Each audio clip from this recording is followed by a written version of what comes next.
pernah bertanya-tanya kenapa hubungan Iran dan Amerika Serikat sering tegang? Bahkan baru-baru ini, media ramai memberitakan Iran yang mengklaim punya bukti kuat keterlibatan Amerika Serikat dalam serangan Israel. Tuduhan semacam ini bukan hal baru dan selalu memicu ketegangan.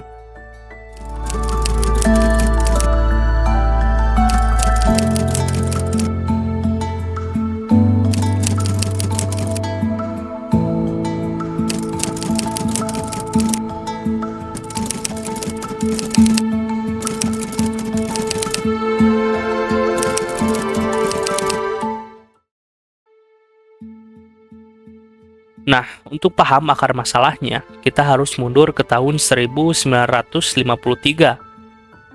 Saat itu ada sebuah kisah intrik politik dan campur tangan rahasia yang dikenal sebagai Operasi Ajax.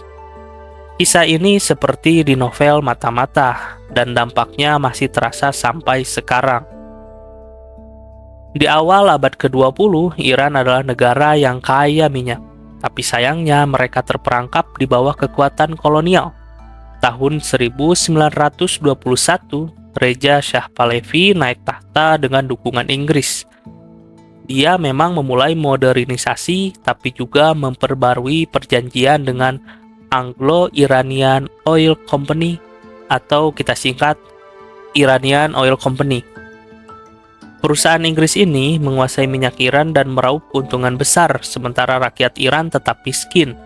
Bayangkan sumber daya alam mereka dikuras habis-habisan.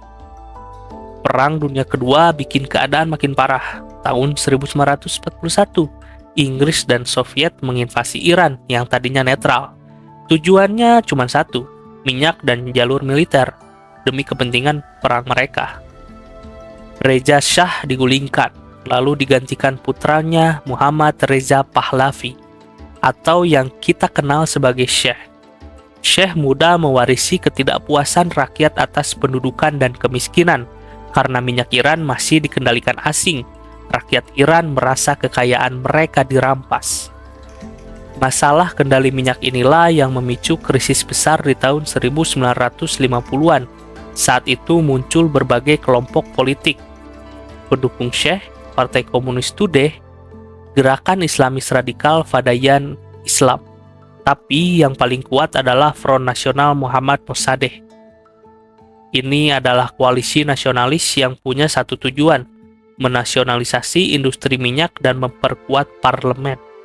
Mereka ingin Iran berdaulat atas sumber daya mereka sendiri. Tahun 1951, parlemen memilih Muhammad Mossadegh sebagai Perdana Menteri. Dia memang seorang monarkis dan tuan tanah kaya, tapi dia melancarkan reformasi sosial. Prioritas utamanya mengeluarkan Inggris dan menasionalisasi minyak. Setelah negosiasi gagal dengan pihak Inggris, dengan berani Mossadegh mengumumkan nasionalisasi Iranian Oil Company pada April 1951. Dia bilang, "Sudah terlanjur lama kita bernegosiasi tanpa hasil. Sekarang saatnya Iran mengendalikan minyaknya sendiri. Keuntungan ini akan kita pakai untuk melawan kemiskinan, penyakit, dan keterbelakangan." Ini adalah deklarasi kedaulatan Iran yang mengguncang dunia pada saat itu. Nasionalisasi minyak memang membanggakan, tapi Mossadegh jadi punya banyak musuh. Pendukung Syekh, tuan tanah, konservatif agama, dan bahkan Partai Tudeh. Ekonomi Iran juga sangat terpukul. Produksi minyak anjlok drastis dari 241 juta barel di tahun 1951 jadi 10 juta barel di 1952. Pendapatan negara pun merosot. Iran mengalami krisis ekonomi. Inggris selalu marah besar.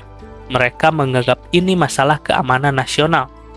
Setelah PBB dan Mahkamah Internasional menolak campur tangan, Inggris memberlakukan sanksi, menggelar latihan militer, dan mendorong Syekh untuk menggulingkan Mossadegh. Agen M16 Inggris diam-diam mendukung protes anti-pemerintah. Mereka ingin Mossadegh jatuh. Amerika Serikat di bawah kepemimpinan Presiden Truman awalnya skeptif sama motif Inggris. Tapi setelah Presiden Eisenhower terpilih di akhir 1952, kebijakan Amerika Serikat berubah jadi lebih agresif. Mereka takut komunisme menyebar di Iran. Ingat, lagi perang dingin, komunis Tiongkok menang dan konflik di Korea. Jadi, Amerika Serikat khawatir konflik Inggris-Iran ini dimanfaatkan Soviet. Meski Moskow pada saat itu sebenarnya nggak terlalu suka dengan Mossadegh. Tokoh politik anti-komunis Iran dan Washington mulai curiga Mossadegh pro-komunis. Kecurigaan ini makin kuat saat Mossadegh mengganggu pemilu pada tahun 1952. Minta kekuasaan darurat dan bekerja sama dengan Tudeh. Beberapa sekutu Front Nasional termasuk Ayatullah Khazani jadi pecah. M16 dan CIA diduga ikut andil dalam keretakan internal ini. Mereka memanfaatkan perpecahan yang ada. Inggris yang masih ingin menguasai minyak Iran mendekati Amerika Serikat dengan rencana kudeta. Pada November sampai Desember 1952, agen CIA dan M16 bertemu diam-diam. Agen Inggris, Monty Woodhouse, meyakinkan Amerika Serikat dengan bilang bahwa ancaman komunis di Iran itu nyata, bukan cuma masalah minyak. Dia bilang, meski sengketa minyak bisa diselesaikan, Mossadegh tidak akan mampu menahan kudeta komunis yang didukung Soviet. Dia harus disingkirkan. Syekh sendiri sangat cemas. Dia takut reformasi Mossadegh dan ancaman pada monarki. Dia bahkan bilang, "Setiap pagi saya terbangun dengan perasaan bahwa hari ini mungkin adalah hari terakhir saya di tahta." Pada Juli 1952, Mossadegh tiba-tiba mundur karena perselisihan kendali militer. Syekh menunjuk Ahmad Khafam, tapi Mossadegh masih sangat populer. Rakyat, bahkan beberapa lawan politik, marah. Ayatullah Khazani menyerukan jihad. Pemberontakan rakyat selama 5 hari memaksa Syekh mengangkat kembali Mossadegh. Ketegangan memuncak dan Inggris makin cari bantuan Amerika Serikat. Akhirnya Amerika Serikat menyetujui rencana kudeta. Lahirlah Operasi Azak. CIA, M16, Syekh, dan kelompok anti Mossadegh di Iran bekerja sama. Mereka merekrut agitator, informan, jurnalis, perwira, bahkan kabarnya Ayatullah Khazani. Jenderal Purnawirawan Jahedi ditunjuk sebagai Perdana Menteri baru. CIA menyiapkan $1 juta, atau jika kita bandingkan dengan kurs saat ini, bisa bernilai $12 juta. Hermit Roosevelt dari CIA menjadi pengatur utama. Fakta menarik, arsip CIA yang dibuka pada 2017 secara resmi mengakui keterlibatan Amerika Serikat dalam kudeta ini. Awal 1953, propaganda anti-Mossadegh mulai muncul di Iran. Kerusuhan besar terjadi setelah Mossadegh membubarkan parlemen melalui referendum yang dicurigai manipulatif. Agen-agen juga mempengaruhi parlemen dan militer untuk melawan Mossadegh. Pada 15 Agustus 1953, Operasi Ajax dimulai. Syekh setelah diyakinkan Roosevelt memecat Mossadegh. Tapi dekrit itu ilegal, dan Mossadegh sudah tahu. Polisi setianya menangkap perwira yang bawa dekrit. Pasukan pro-Mossadegh mencari Jahedi yang bersembunyi di rumah persembunyian CIA. Massa merobohkan patung Syekh, dan Syekh pun melarikan diri, membuat Amerika Serikat dan Inggris kaget. Protes besar Partai Tudeh bikin makin kacau. Washington ngira Ajax gagal total. Namun Roosevelt, Jahedi, dan sekutunya tidak menyerah. Roosevelt mengatur wawancara Jahedi. Ulama melancarkan propaganda baru.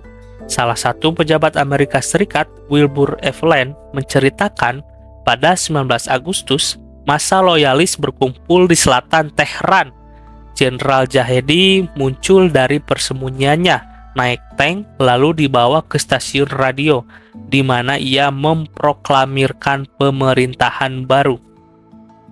Massa yang terlibat kudeta ini diduga dibayar CIA.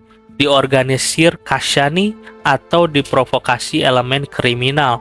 Dengan dukungan sebagian polisi dan militer, pasukan pro-Jahedi mengepung titik-titik vital dengan 32 tank Sherman, sekitar 300 orang tewas dalam pertempuran. Mossadegh ditangkap setelah pertempuran sengit di rumahnya, dan Jahedi memproklamirkan diri sebagai Perdana Menteri. Mossadegh dikenai tahanan rumah. Menurut memoir Roosevelt, Syekh berterima kasih padanya dengan berkata, "Saya berutang tahta saya kepada Tuhan, kepada rakyat saya, antara saya, dan kepada Anda." Sampai sekarang, masih ada diskusi tentang siapa yang paling bertanggung jawab atas keberhasilan kudeta ini. Banyak sejarawan dan agen CIA dan M16 mengaitkannya pada CIA dan M16. Bahkan Eisenhower juga percaya versi Roosevelt, tapi beberapa dokumen Amerika Serikat menunjukkan perintah penghentian kudeta setelah kegagalan awal, menyoroti peran aktor lokal seperti Jenderal Jahedi dan ulama. Ada yang bilang CIA melebih-lebihkan perannya demi anggaran. Penting untuk dicatat, meskipun dukungan finansial dan logistik CIA atau M16 signifikan, sejarawan berpendapat keberhasilan kudeta sangat bergantung pada mobilisasi internal faksi anti-Mossadegh di Iran, termasuk peran militer dan tokoh agama yang berbalik arah. Ini menunjukkan kudeta adalah hasil interaksi kompleks antara kekuatan eksternal dan internal. Bagaimanapun, Iran kini jadi sekutu Amerika Serikat. Pemerintah Syekh mendukung kepentingan Amerika Serikat dan menentang Soviet. Iranian Oil Company yang berubah nama jadi British Petroleum kembali beroperasi, kini bersama perusahaan Amerika Serikat. Keberhasilan Operasi Ajax membuat Amerika sering mensponsori kudeta lain di era Perang Dingin, seperti di Guatemala pada tahun 1954, Mesir pada tahun 1954, Indonesia 1958, dan Kuba 1961. Ini jadi pola intervensi rahasia Amerika Serikat. Di Iran, Syekh dan Jahedi langsung menindak musuh internal. Partai oposisi dilarang, kelompok Islamis diburu, Kashani disingkirkan, Partai Tudeh dan Front Nasional didepresi habis-habisan. Langkah otoriter ini termasuk pembentukan polisi rahasia Syekh atau SAVAK pada tahun 1957. SAVAK dibentuk dengan bantuan CIA dan Mossad Israel. Organisasi ini jadi alat utama Syekh menekan oposisi politik melalui penahanan tanpa pengadilan, penyiksaan, dan eksekusi. Keberadaannya menciptakan iklim ketakutan yang mencekam dan jadi faktor utama pemicu revolusi Iran 1979. Intervensi Amerika Serikat yang didasari ketakutan komunisme ini menciptakan bom waktu di Iran. Bayangkan, butuh lebih dari 50 tahun untuk Presiden Barack Obama mengakui peran Amerika Serikat dalam kudeta 1953. Pada saat itu, Iran sudah mengalami gejolak dramatis, termasuk revolusi Islam yang menggulingkan Syekh. Tahun 1953 bukan cuma penting untuk Iran, tapi juga untuk sejarah dunia. Kematian Stalin dan program nuklir Soviet yang matang di bawah Nikita Khrushchev juga bagian penting di era tersebut. Kisah Operasi Ajax adalah pengingat betapa kompleksnya hubungan internasional dan bagaimana campur tangan asing bisa berdampak jangka panjang yang tidak terduga. Tegangan antara Iran dan Amerika Serikat saat ini, tuduhan campur tangan, semuanya punya akar kuat dari peristiwa abad ke-20 ini. Dari perebutan minyak sampai perang ideologi, Iran jadi saksi bisu permainan catur global yang tak berhenti. Semoga kisah ini memberi kalian pemahaman lebih dalam. Kalau kalian suka konten sejarah seperti ini, jangan lupa like, subscribe, dan share video ini.